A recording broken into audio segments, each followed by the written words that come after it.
Hi, everybody. It's Renee Chinchilla-Porras, and I am talking today about how to not steal each other's customers. You might be thinking, well, that's a silly topic. You just don't, right? But you're probably watching this video because you just got added a new team member, added a new recruit to your team. So congratulations. I'm so excited for you. Here's the deal, ladies. We recruit our friends, our family, our kids' friends' moms, and our church friends. And so crossing like customer paths when you recruit people who you know is really common. And we never steal each other's customers in Mary Kay. So this video is all about tips and some mindset shifts to help you build your team strong and help her to build a strong customer base without feeling frustrated or even knowing how to handle those awkward situations when you don't really know who should go to who. Okay, so bottom line, first of all, we operate by the golden rule. We treat others the way we want to be treated. That's how Mary Kay Ash taught us to build our business, right? And so, of course, we never steal each other's customers. But like I said, sometimes that can happen accidentally. So I want to give you some tips on how to sort of screen every person you come in contact with so that you can have open conversations and help one another build and never accidentally take business away from one another. So here's the first thought is I want you to really keep your customer in mind. So we want this to be a really smooth and enjoyable, not at all awkward experience for her as well. And oftentimes, honestly, our customers don't really know any better. So sometimes they want to spread the love and they want to buy a little bit from this consultant and a little bit from that consultant. And they don't understand that's not how we do things in Mary Kay. In Mary Kay, we highly value our consultant-customer relationship. When we have a customer, I take really good care of her. I put her on my preferred customer program list, and so she receives the catalog from me in the mail. I keep track of what she purchases. I know her formulas. And when she comes back to me again and again, we have a relationship that we've built. And so when you have a customer who's going from consultant to consultant, that's not really fair to any of the consultants. And so we want to educate our customers and encourage them to buy from just one consultant. And the way you can explain that is that you can say, Susie, I love that you want to spread the love, and thank you so much for supporting me. But actually in Mary Kay, we don't ever steal each other's customers, and we all just take care of each customer just buys from one consultant. And so since you have been buying from Mary in the past, I am so grateful that you want to support me, but I really want to encourage you to actually go back and buy from her in the future. And so what are you in need of, and how can I help you get in contact with her to get what you need? Do you see how you're proactively helping her go back to that other consultant? You're not leaving it up to question or anything like that. Now, if you ever come in contact with a customer who is clearly voices to you that she's unhappy with her consultant for one reason or another, she's received bad customer service, that's another thing. But today we're talking about when you have just recruited somebody new and you know all the same people and they end up being like, well, I'll buy from you, or I'll buy from you, or you accidentally, like, this person's been talking to that customer and this person starts talking to that customer, not realizing that this consultant was talking to them first about Mary Kay products and giving them samples and things like that. So here's how we, first of all, start off with to make sure that we don't accidentally step on each other's toes, is you can ask a few questions. So a lot of times, the reason you're talking with somebody is because you're approaching them and you're inviting them to a virtual beauty session, right? That is the primary way that we build our business.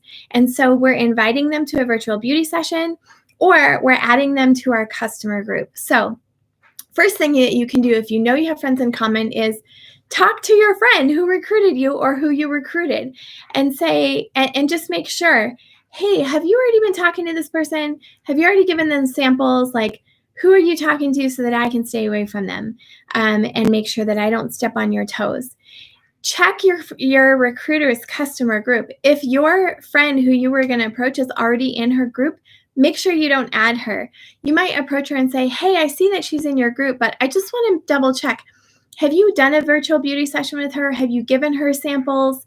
You know, that kind of thing. So if you are the recruit, I would talk with her and check her customer group. Make sure first and just ask her if she's already been talking to her about that. Okay.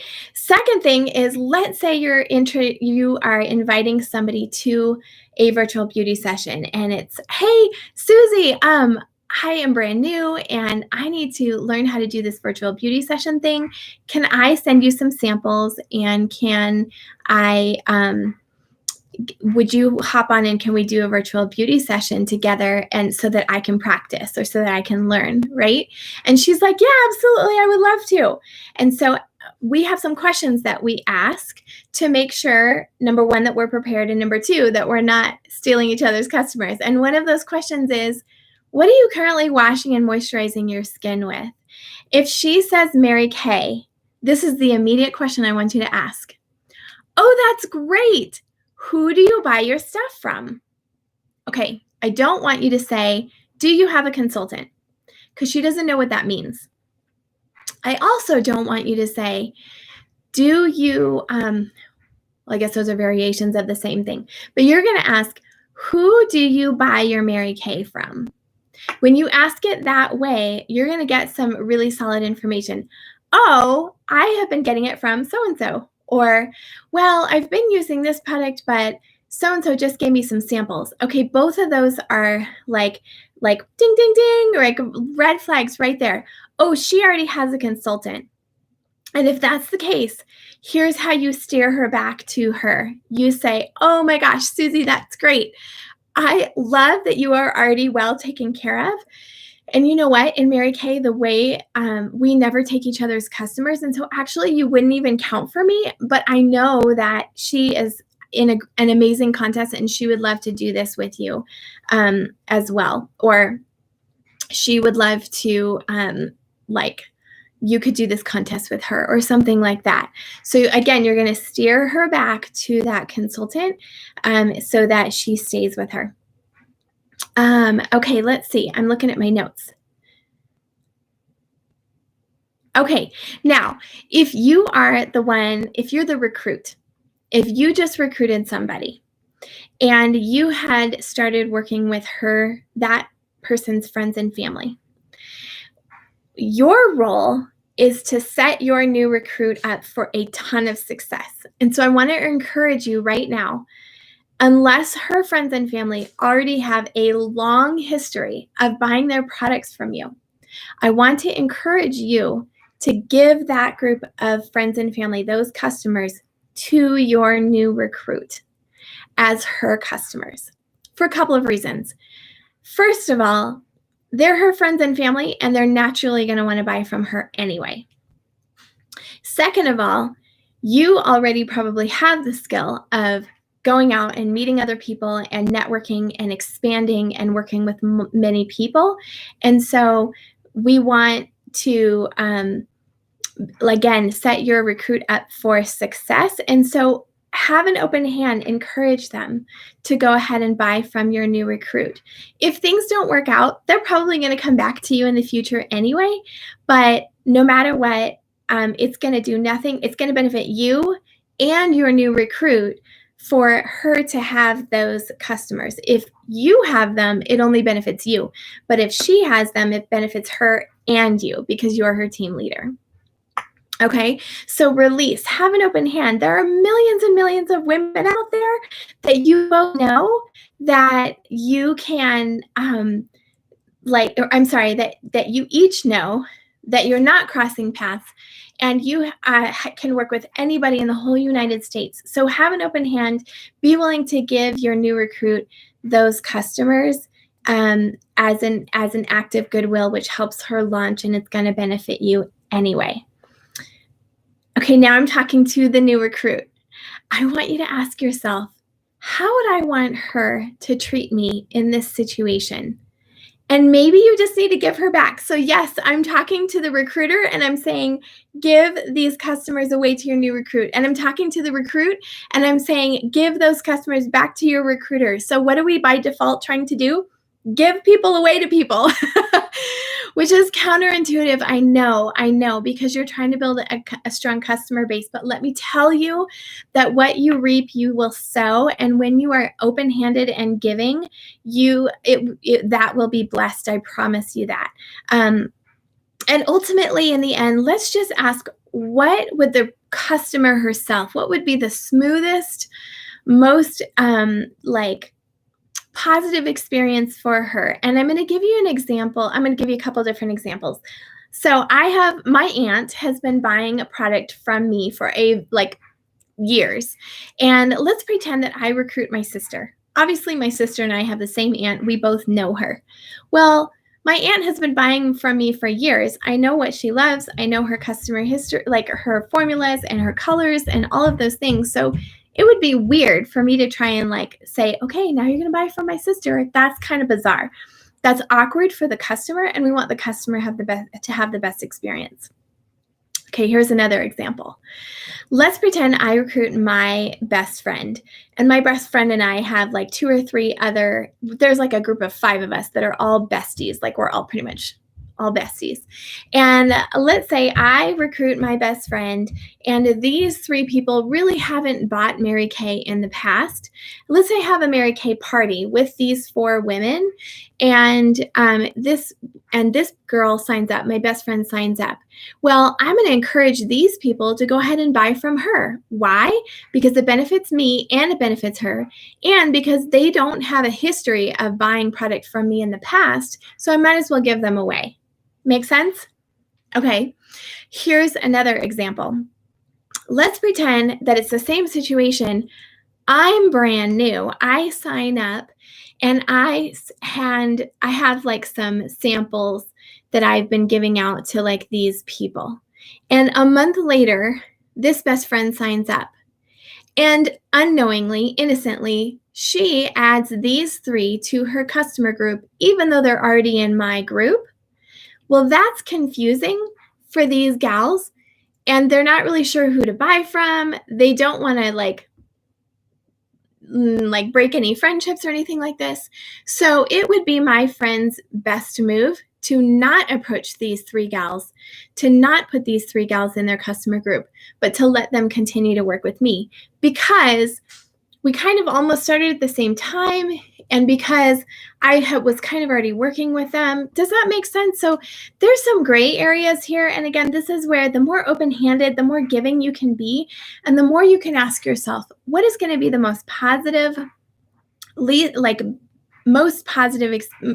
smoothest, most professional experience for the customer in this situation? So I'm hoping this is helping, giving you some ideas.